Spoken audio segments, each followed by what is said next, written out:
Hello, welcome back to my channel. আজকে চলে এসেছি কাস্ট সার্টিফিকেটের ব্যাপারে আমাদের মাননীয় মুখ্যমন্ত্রী কী হুঁশিয়ারি দিয়েছেন। আপনারা থাম্বনেল দেখে বুঝতেই পারছেন, ভুয়ো এসটি সার্টিফিকেট যারা নিয়েছে ও দিয়েছে গ্রেপ্তার হবে। হুল দিবসে হুঁশিয়ারি মুখ্যমন্ত্রীর। হুল দিবস বলতে 1855 সালে 30 জুন সিধু ও কানহু নেতৃত্বে সংঘটিত ঐতিহাসিক সাঁওতাল বিদ্রোহকে বোঝানো হয়েছে। আর সেই সাঁওতাল বিদ্রোহের স্মৃতি ও আত্মত্যাগকে সম্মান জানাতে প্রতি বছর 30 জুন এই হুল দিবস পালন করা হয়। এই হুল দিবসের দিনে মাননীয় মুখ্যমন্ত্রী বলেছেন, তৃণমূল সরকারের সময়ে রাজ্যের এসটি সার্টিফিকেট নিয়ে বড় দুর্নীতি হয়েছে। ভুয়ো সার্টিফিকেট যারা দিয়েছে এবং নিয়েছে তাদের গ্রেপ্তার করা হবে। বাঁকুড়ায় হুল দিবসের অনুষ্ঠানে বড় হুঁশিয়ারি দিলেন মুখ্যমন্ত্রী শুভেন্দু অধিকারী। শুধু তাই নয়, মঞ্চ থেকে আদিবাসীদের উন্নয়নের বার্তাও দেওয়া হয়েছে।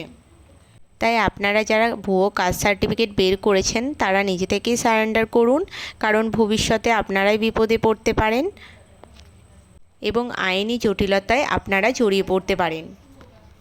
জঙ্গলমহলের উন্নতিতে রাজ্য সরকার ইতিমধ্যেই কাজ শুরু করে দিয়েছে। আদিবাসীদের উন্নয়নের জন্য রাজ্য সরকার প্রতিজ্ঞাবদ্ধ, সেই বার্তাও এদিন জানালেন মুখ্যমন্ত্রী। বাঁকুড়ার মুকুটমণিতে এদিন হুল দিবসের অনুষ্ঠান ছিল। মুখ্যমন্ত্রী হওয়ার পরে প্রথমবার বাঁকুড়ায় গেলেন মাননীয় শ্রী শুভেন্দু অধিকারী মহাশয়। শুধু এসটি সার্টিফিকেট নয়, রাজ্যে ওবিসি, এসসি, এসটি সমস্ত সার্টিফিকেট নিয়ে তৃণমূল আমলে বড় দুর্নীতি হয়েছে বলেই অভিযোগ। বিগত সরকারের আমলে করা ওবিসি সার্টিফিকেট বাতিল করেছে কলকাতা হাইকোর্ট। রাজ্যে পালাবদলের পর গতকাল সোমবার বিধানসভার অধিবেশনের শুরুতেই ওবিসি সংশোধনী বিল পেশ হয়। বিল নিয়ে দীর্ঘ পর্যালোচনা হয়েছে। এদিন মুখ্যমন্ত্রী হুল দিবসের অনুষ্ঠানে যোগ দিতে মুখ্যমন্ত্রী বাঁকুড়ার মুকুটমণিতে পৌঁছান। সিধু ও কানহুর মূর্তিতে মাল্যদান করে শ্রদ্ধার সম্মান জানানো হয়। তার বক্তব্যে আদিবাসীদের উন্নতির বার্তাও দেওয়া হয়েছে। তাই আপনারা বুঝতেই পারছেন, শুধুমাত্র ভুয়ো এসটি সার্টিফিকেটধারীরা নয়, রাজ্যের ওবিসি এবং এসসি এসটি সকলেই বিপদে পড়বেন যারা ভুয়ো সার্টিফিকেট বের করেছেন, এমনই বার্তা দিয়েছেন। তিনি আরও বলেছেন, বিগত তৃণমূল কংগ্রেস সরকার জঙ্গলমহল ও আদিবাসীদের উন্নতিতে কাজ করেনি। আদিবাসী সম্প্রদায়কে পিছিয়ে দেওয়া হয়েছে। তৃণমূল আমলে এসসি এসটি সার্টিফিকেট নিয়েও দুর্নীতি হয়েছে, এই অভিযোগ করেছেন মুখ্যমন্ত্রী।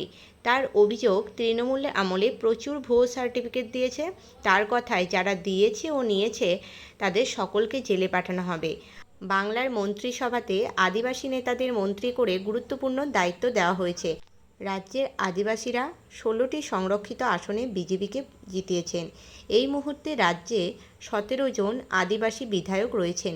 সেই কথা বলে বিজেপিকে বিপুল সমর্থনের জন্য আদিবাসীদের শুভেচ্ছা জানিয়েছেন মাননীয় মুখ্যমন্ত্রী।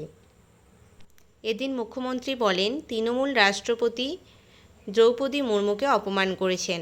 আপনারা সকলেই জানেন, তৃণমূল সরকারের আমলে আমাদের রাষ্ট্রপতি মাননীয়া শ্রী দ্রৌপদী মুর্মুকে অপমান করা হয়েছিল। আদিবাসী উন্নয়নে টাকা দেয়নি। আমাদের সরকার আদিবাসী উন্নয়নে অঙ্গীকারবদ্ধ। হাতে কাজ, পেটে ভাত এবং মাথায় ছাদের প্রতিশ্রুতি। লোধা টোটোদের জন্য খাদ্য নিরাপত্তা সহ কর্মসূচি চালুর কথাও জানিয়েছেন তিনি। কৃষি, সেচ সহ জঙ্গলমহল এলাকায় উন্নতির বার্তা দেওয়া হয়েছে। জল, শৌচালয়ের ব্যবস্থা, হাসপাতাল হবে, সেই কথাও এদিন জানিয়েছেন মুখ্যমন্ত্রী। আদিবাসী উন্নয়নে 350 কোটি টাকা বরাদ্দ হয়েছে। রাজ্য সরকার জঙ্গলমহলের উন্নয়নের জন্য 1200 কোটি টাকা বাজেটে বরাদ্দ করেছে। 2047 সালের বিকশিত ভারত নির্মাণে এগিয়ে আসুন আদিবাসীরা, নিচে নয় পাশে বসুন, সেই বার্তাও এদিন বাঁকুড়ার মঞ্চ থেকে দিয়েছেন আমাদের মুখ্যমন্ত্রী মাননীয় শ্রী শুভেন্দু অধিকারী মহাশয়।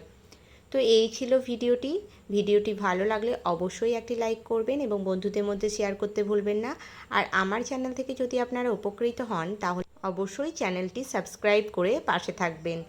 ধন্যবাদ। আজকের ভিডিওটি এইটুকুই। দেখা হচ্ছে নেক্সট ভিডিওতে। ততক্ষণ পর্যন্ত টাটা।